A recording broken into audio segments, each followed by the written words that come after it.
বিশ্বনবীকে special surprise দেওয়ার জন্য আল্লাহ প্ল্যান করলেন।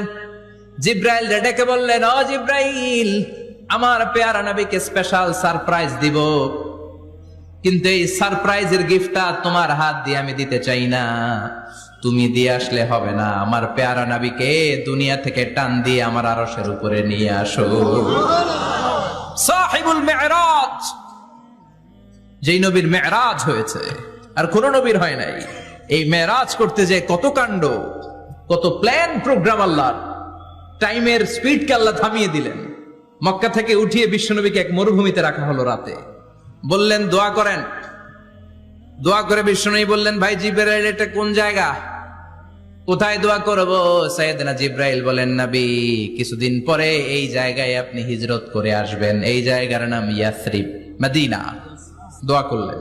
আবার সেখান থেকে তুলে এক পাহাড়ে রাখা হলো, নবী দোয়া করেন। দোয়া করে নবী বললেন, এটা কোন পাহাড়? অন্ধকার, আমি তো কিছু চিনি না।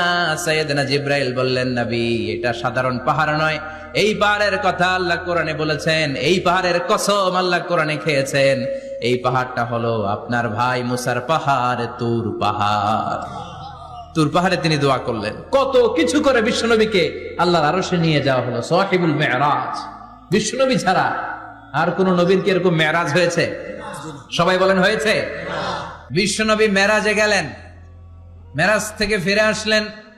বিশ্বনবী বর্ণনা করলেন, আমি বাইতুল মাকদাস দেখেছি মাঝরাতে, লক্ষাধিক নবীকে নিয়ে নামাজের ইমামতি করেছি, 7 আকাশ দেখেছি, আল্লাহর আরশ দেখেছি, আল্লাহর সাথে কথা বলেছি, আবার ফজরের আগেই মক্কায় ফিরে এসেছি।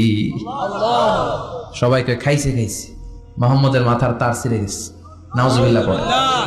আবু জাহেল, উতবা, সাইবা সবাই মিলে একটা সুযোগ পেল। বললো, এতদিন আমরা আবু বকররে বুঝাইতে পারি না, আজকে মোহাম্মদ যে কথা বলে এটা বললে আবু বকররে আমাদের দলে নিয়ে আসা যাবে। সবাই সাইয়েদনা আবু বকরের কাছে যায়, যে বলে, আবু বকর, জানো নাকি তোমার নবী নতুন কথা আমদানি করেছে?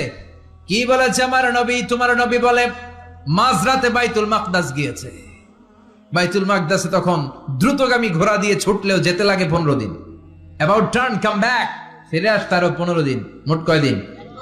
1 মাস। যেতে আসতে 1 মাস। তোমার নবী মাঝরাতে নাকি বাইতুল মুকাদ্দাসে ইমামতি করছে, 7 আকাশ ঘুরেছে, আল্লাহর আরশ দেখেছে, আল্লাহর সাথে কথা বলেছে, আবার ভোর হওয়ার আগে নাকি মক্কার জমিনে ফিরে এসেছে। আবু বকর বললেন, আসলেই কি আমার নবী এই কথা কইছে? সবাই এক বাক্যে বলে, হ্যাঁ, তোমার নবী মুহাম্মদ এই কথা বলেছে। আবু বকর দ্ব্যর্থহীন কণ্ঠে ঘোষণা করে দিলেন, আমার নবী যদি এই কথা বলে থাকে, আমার নবী সত্য বলেছে।